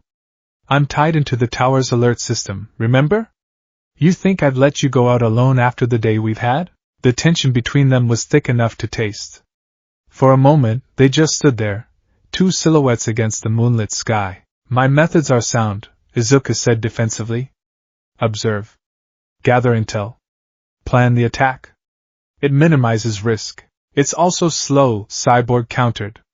I could scan that building from here and tell you how many fillings they have in their teeth in under 10 seconds. Your bat paranoia is thorough, I'll give you that, but sometimes a direct approach is just more efficient, and sometimes a direct approach gets the team blown up. Izuku shot back, his frustration with the day's events coloring his tone. Like your charge on the generator. That was a calculated risk. It was a gamble that left your team exposed. They were interrupted by a new sound. The van doors slammed shut, but instead of driving away, the HIV soldiers took up defensive positions, aiming their energy rifles not at the street, but upwards, towards the surrounding rooftops. It's a trap, Cyborg and Izuku said in unison. Suddenly, the warehouse doors blasted open, not from an explosion, but from a focused sonic blast. A squad of advanced HIV shock troopers, clad in heavy armor and led by a grim-faced commander, stormed out. They knew we were here, Izuku realized, his mind racing. The alert was bait. Guess your observe first plan is out the window, Cyborg said, his arm transforming into his iconic sonic cannon. Time for plan B, which is, blast anything that moves. The fight was a chaotic flurry of laser fire and sonic booms. Izuku moved like a phantom, a blur of blue and green, his eskrima sticks a crackling extension of his will. He used the environment, ducking behind shipping containers, using his grapple to swing from cranes, a ghost that struck and vanished. He fought with brutal, focused efficiency, every move designed to disable, to disarm. A 5% burst of OFA to his legs to dodge a volley of fire, a 7% surge to his fist to shatter an enemy's rifle, a precise jab with a charged eskrima stick to short-circuit a soldier's armor. Cyborg was the opposite. He was a walking tank, a bastion of unwavering firepower. He stood his ground, his energy shield absorbing incoming shots while his cannon unleashed devastating sonic waves that sent soldiers flying. He was loud, direct, and incredibly effective, but there were too many of them. They were being cornered, forced back towards the edge of the shipyard. The HIV commander barked orders, his troops moving in a coordinated pincer movement. They're trying to box us in. Cyborg yelled, blasting two soldiers off a catwalk. They're herding us towards the water. Izuku realized. He could see several soldiers setting up a massive energy net launcher. It was a capture mission. I need an opening. Izuku shouted, ducking behind a stack of crates as laser fire stitched the air where his head had been. I can take out their commander, but I need a distraction. Cyborg gritted his teeth. His cannon was in danger of overheating. I can give you a wide burst sonic blast, but it'll drain my core reserves. I'll be a sitting duck for at least 30 seconds. It's too risky, Izuku said, peeking out. The commander was protected by two heavily shielded troopers. I can't get a clean shot. They were trapped. The net was almost ready. This was it. Failure. Suddenly, a massive shape blotted out the moon. A roar that sounded like it was ripped from the throat of a prehistoric nightmare echoed across the shipyard, drowning out the sounds of battle. A colossal shadow descended, and a Tyrannosaurus Rex, its green scales shimmering under the security lights, slammed down in the middle of the HIV formation. It was pure, glorious, tactical chaos. The soldiers, who had been trained to fight flying men and cyborgs, had absolutely no protocol for dealing with a 60-foot-long predator from the Cretaceous period. They screamed and scattered. The T-Rex, with a familiar, mischievous glint in its eye, snapped up the net launcher in its massive jaws and shook it like a dog with a chew toy, before spitting the mangled wreckage out. Beast boy! Cyborg yelled, a wide grin splitting his face. The commander, momentarily stunned, recovered his senses and ordered his shielded troopers to fire on the dinosaur. But the T-Rex was the perfect distraction. In the instant every eye and every weapon turned towards the new, unbelievable threat, Izuku saw his opening. He didn't hesitate. He pushed off the crates, a silent, emerald-tinged blur. He didn't run towards the commander. He ran up the side of a shipping container, using a 4% burst to his feet to gain purchase. He kicked off, twisting in midair over the heads of the shield troopers. He was directly above the commander. Time seemed to slow. He saw the commander's helmeted head snap up, the surprise in his eyes. Izuku drew back his fist, green lightning crackling around his knuckles. He didn't need a smash. He needed a stun. A controlled, 9% burst, focused into a single point. A flick. The flick of his finger sent a compressed cannonball of air pressure directly into the commander's chest plate. It wasn't enough to kill, but it was more than enough to shatter the armor and send the man flying backward, slamming into a wall and slumping to the ground, unconscious. With their leader down and a dinosaur rampaging through their ranks, the remaining HIV soldiers broke and ran. The T-Rex let out one last triumphant roar before shrinking down, morphing back into a grinning, exhausted beast boy. The shipyard fell silent, the only sounds the lapping of water against the pier and the panting of three very tired heroes. Cyborg walked over, a massive metal hand landing on Beast Boy's shoulder. That, he said, his voice full of genuine admiration, was some of the craziest, most idiotic, and most brilliant timing I have ever seen. Beast Boy beamed, puffing out his chest. Izuku landed softly beside them, retracting his eskrima sticks. He looked at the chaos, at the scattered HIV troops, and then at Beast Boy. He had been so focused on plans and percentages that he had completely missed the most obvious variable. He had seen Beast Boy's impulsiveness as a weakness, but tonight, that same impulsiveness, that same wild, unpredictable chaos, had saved them. It wasn't a liability. It was a weapon. An ace in the hole that no enemy could ever plan for. He walked over to Beast Boy, who looked up at him, his grin faltering slightly, expecting a lecture. Instead, Izuku offered a small, tired smile. "My analysis of your combat style was incomplete," he said, his voice full of a new, hard-won respect. "You're not a distraction. You're a force of nature. I won't make the mistake of underestimating you again." For the first time, Guard didn't see Batman's student or Dick's replacement. He saw a leader. He saw a teammate. He saw a friend. He grinned, a real, genuine Beast Boy grin. "Dude," he said, slinging an arm over Izuku's shoulder. "You're finally starting to get it." Cyborg chuckled, a deep, rumbling sound. "Yeah," he said, looking at the two of them. "Maybe he is." He looked back at the captured HIV commander and the scattered tech. "We got some crucial intel tonight. Looks like your bat paranoia has its uses after all, kid." It wasn't a full apology, but it was enough. As they stood there, amidst the wreckage of their small victory, the three of them felt a subtle shift. The cracks in the team's foundation hadn't magically healed, but tonight, they had laid the first new, solid stone. And for the first time in a long time, the future of the Teen Titans felt a little less broken. The intel gleaned from the shipyard skirmish was a breakthrough. The captured HIV commander's comm unit, once Cyborg cracked its encryption, became a treasure trove. It contained schematics, patrol routes, and most importantly, a location. It was a place the HIV soldiers referred to with a mixture of reverence and fear, the Sanctuary of Unification. According to the data, it was an old, deconsecrated cathedral on the industrial outskirts of Jump City, a Gothic relic of stone and stained glass amidst a modern landscape of smokestacks and warehouses. It was here, the data suggested, that Brother Blood was assembling the final components for his psionic amplifier. This was their chance to strike a decisive blow, to dismantle his machine before it could ever be activated. A sense of cautious optimism filled the tower.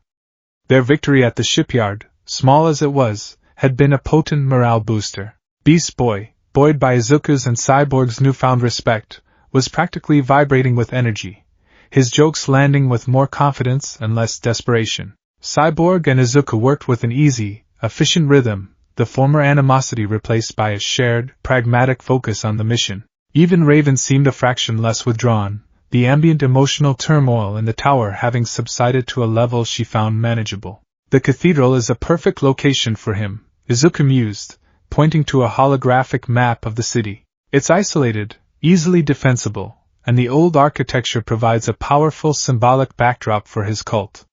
People associate churches with salvation and community. He's twisting that imagery to suit his own ends. The place is wired, Cyborg reported, his red eye scanning streams of data. Top-of-the-line motion sensors, pressure plates, and thermal imaging. All powered by an off-grid generator. The front entrance is a death trap. But the roof isn't, Izuku countered, zooming in on the cathedral's massive rose window. The stonework around it is ancient, crumbling. Thermal shows it's a structural weak point.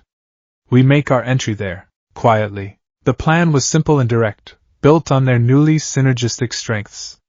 Raven would use her soul self to do a final, internal reconnaissance. Beast Boy, as something small and silent, would disable the external sensors. Cyborg and Starfire would provide aerial support and secure the perimeter, ready to engage if things went south.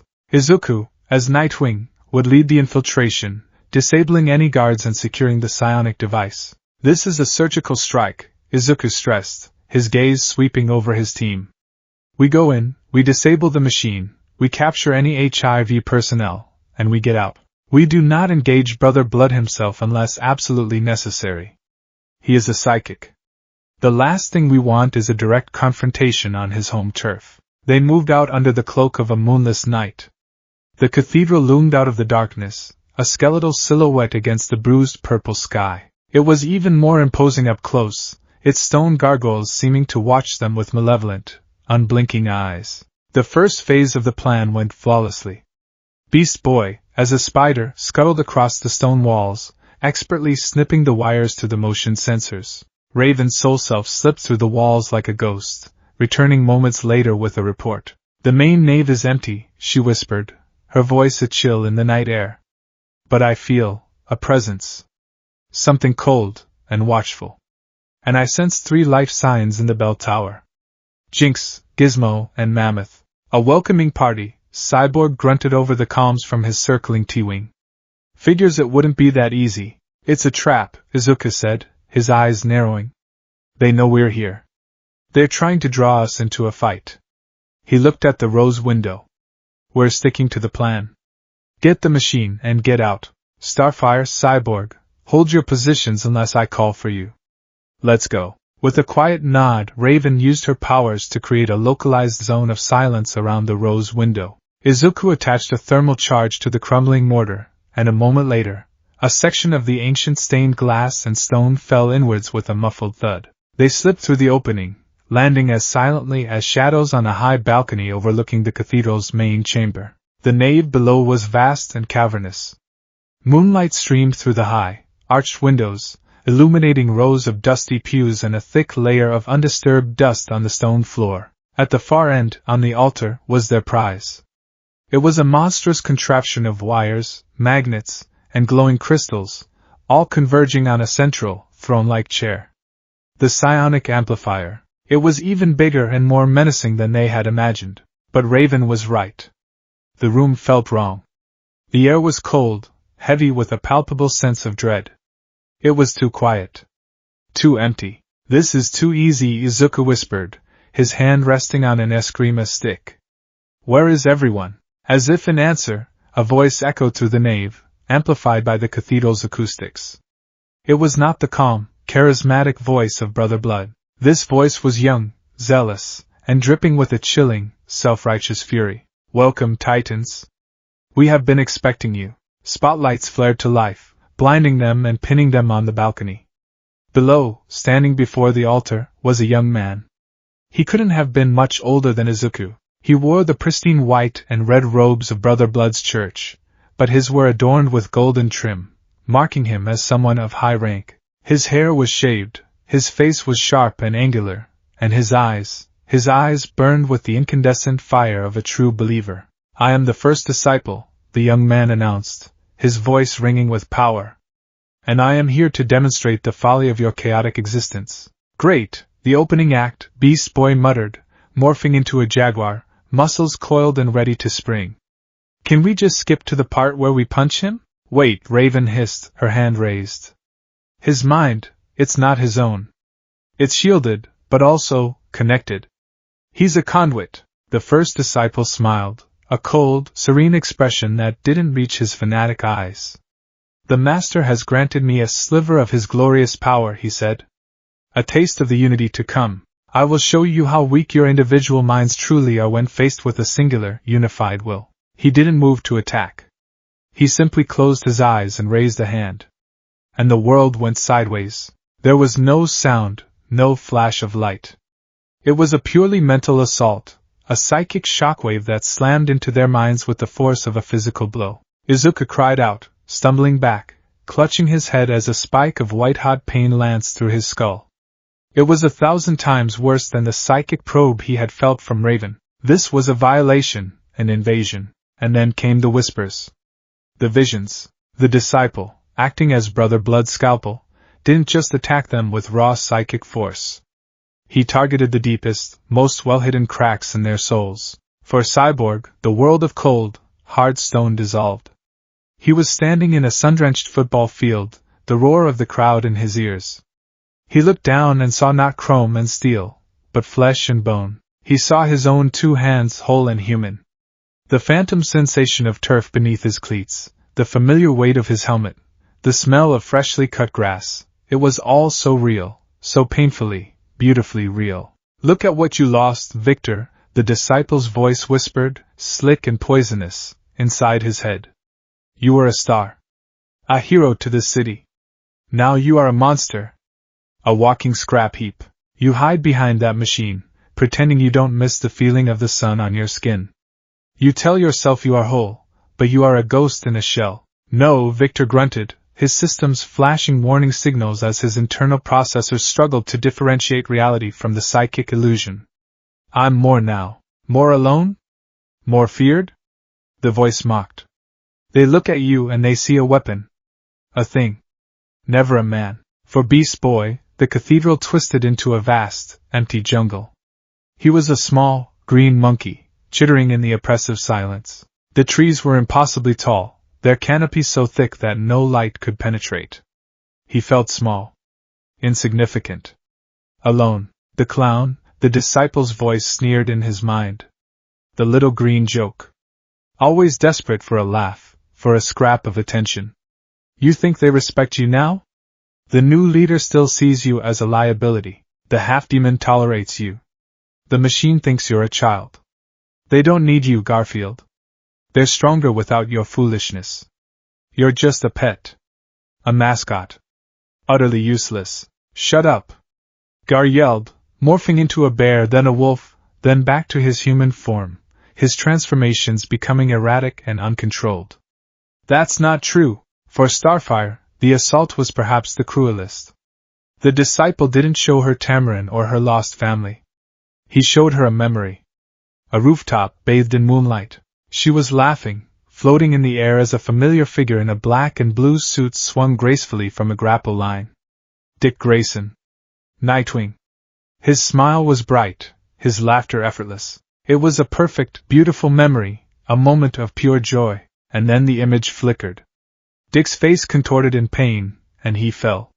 The disciple's voice, now taking on a soft, feminine tone, a twisted mockery of Starfire's own, whispered in her ear. He is gone, Coriandar. The light he brought to your life is gone. And you let this pretender, take his name. This sad, broken boy from another world. He wears the costume, but he is a pale imitation, a shadow. Every time you look at him, does it not remind you of what you have truly lost? He is a walking, talking gravestone for the man you loved. Tears streamed down Starfire's face. Her hands, which should have been glowing with starbolts, were cold and inert.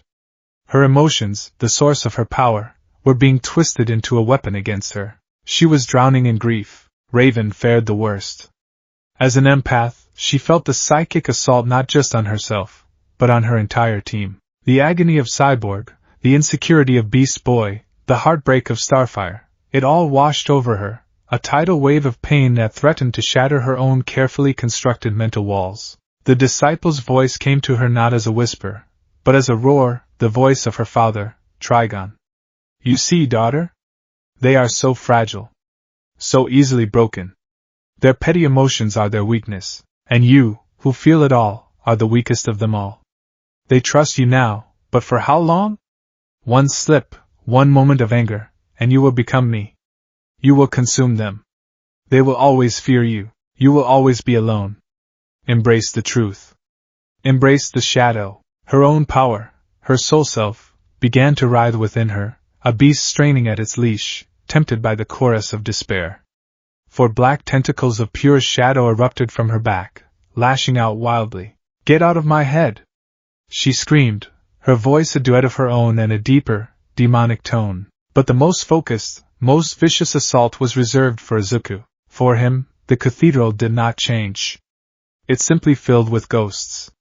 He was standing on the shattered ground of Kamino Ward again. But this time, it was silent. He saw All Might, gaunt and skeletal in his true form, looking at him with eyes full of profound disappointment. "You weren't ready, my boy," he coughed, a trickle of blood at his lips. "You took my power, my dream, and you broke it." He saw his mother, her face streaked with tears. "Where did you go, Izuku? You just vanished.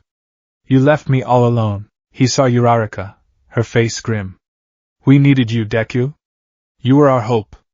And you ran away." He saw Ida, Bakugo, Todoroki, all his friends, his entire world, standing there, their faces a mixture of accusation and sorrow. "Failure," the disciple's voice whispered, a cold serpent coiling in his gut. "You failed your world. You abandoned everyone who ever loved you, everyone who ever believed in you. And for what? To come here and fail another world? To wear the suit of a better man, a true hero." Bruce Wayne made a mistake. He saw a hero's fire in you, but he was wrong. All he found was a broken, scared little boy who breaks everything he touches. The psychic assault was devastating on its own. But what made it 1,000 times worse was its effect on One for All. The vestiges, the 8 souls within him, were not immune. The psychic energy acted like a tuning fork, resonating with their own unresolved emotions. He could feel their panic, their anger, their sorrow, all amplified and fed back into his own consciousness. The orderly orchestra he had been trying to conduct dissolved into a cacophony of screaming static. The power within him began to surge, to churn like a tempest. "You left us to die." A voice that sounded like the 4th user screamed in his head. "He's just like his master. A monster." Another voice, full of rage, hissed. "All for one?" No, it was one of the vestiges, their pain twisting their perception. The delicate control he had spent 2 years building was shattering. Green lightning, no longer controlled an emerald but a sickly, violent yellow-green, began to arc across his body, charring the stone floor around his feet. The power was fluctuating wildly, from a manageable 10% to a bone-breaking 40% and back again, all in the space of a heartbeat. The pain was excruciating, as if his very cells were being torn apart and stitched back together. "Izuku!" Raven's voice cut through the haze of pain, a single point of clarity in the storm. She was fighting her own demons, but she could see what was happening to him. His power, it's feeding on our despair. The more we doubt, the stronger he gets. The first disciple laughed, a triumphant, ugly sound. "You see? You are nothing. Your bonds are a lie, your hope a delusion. Now perish in your own weakness." He raised his hands, preparing for a final, crushing psychic blow. But Raven, in that moment, made a choice. She couldn't save everyone. The psychic assault was too strong, her teammates too lost in their personal hells. But maybe, just maybe, she could save one of them. She had to sever the feedback loop. Ignoring the demonic whispers in her own mind, she focused every ounce of her willpower, every fiber of her being, on a single, desperate gambit. She couldn't build a shield for all of them, but she could build one for him. She threw her hands forward. Enough! A wave of pure, calming darkness erupted from her. It wasn't the chaotic, destructive energy of her demonic side. It was her own will, focused and cold as the void between stars. The darkness washed over Izuku, not attacking, but enveloping. It was a shield of absolute empathy, a blanket of shared pain that met the disciple's psychic assault and held it at bay. It was an act of supreme sacrifice. She was taking the brunt of the psychic attack meant for Izuku and absorbing it into herself. For a split second, Izuku's mind was clear. The voices of the vestiges quieted. The visions of his friends vanished. All he felt was Raven's presence, a cool, steady anchor in the raging storm. He saw his team, his new family, broken and kneeling on the floor. He saw the disciple, his face alight with triumphant cruelty. And he felt a surge of pure, protective rage. But he also remembered Batman's words, hammered into him over 2 years of brutal training. Rage is a tool, not a master. Control it. Focus it. A hero who breaks himself can't save anyone. He had to get them out. Now, he channeled the chaotic, surging power of One for All, not into a punch, but into his legs. The yellow-green lightning flared. He scooped up Starfire in one arm and Beast Boy in the other. They were limp, unresponsive. Cyborg. Raven! We're leaving! He roared, his voice cutting through the cathedral. Cyborg, jolted by the direct command, managed to shake off the worst of the illusion. His human face flickered and vanished, replaced by the grim visage of his cybernetic shell. Right behind you, he yelled, firing a grappling line to the balcony. Raven, her shield around Izuku now faltering, her body trembling from the strain, nodded weakly. Izuku didn't hesitate. He leaped from the balcony, the immense power in his legs carrying him, Starfire, and Beast Boy in a soaring arc across the nave. He landed near the broken rose window, the impact cracking the stone, and bundled his 2 unconscious teammates through the opening. Cyborg landed beside him, pulling Raven along, whose legs had given out from under her. Pathetic! The first disciple screamed from below, enraged that his prey was escaping. You cannot run from the truth. You are weak. You are alone. Izuku turned back for a final look. He was right. Tonight they had been weak. But they were not alone. With a final, defiant glare, he followed his team out into the blessed silence of the night, leaving the disciples' mocking laughter to echo in the empty cathedral. They had escaped, but they were not victorious. They were shattered, psychologically brutalized, and utterly, totally defeated. The whispers of the HIV had become a roar, and for the first time, Izuku felt a cold, sharp spike of true fear. They weren't just fighting a cult, they were fighting an idea. And he had no idea how to punch an idea.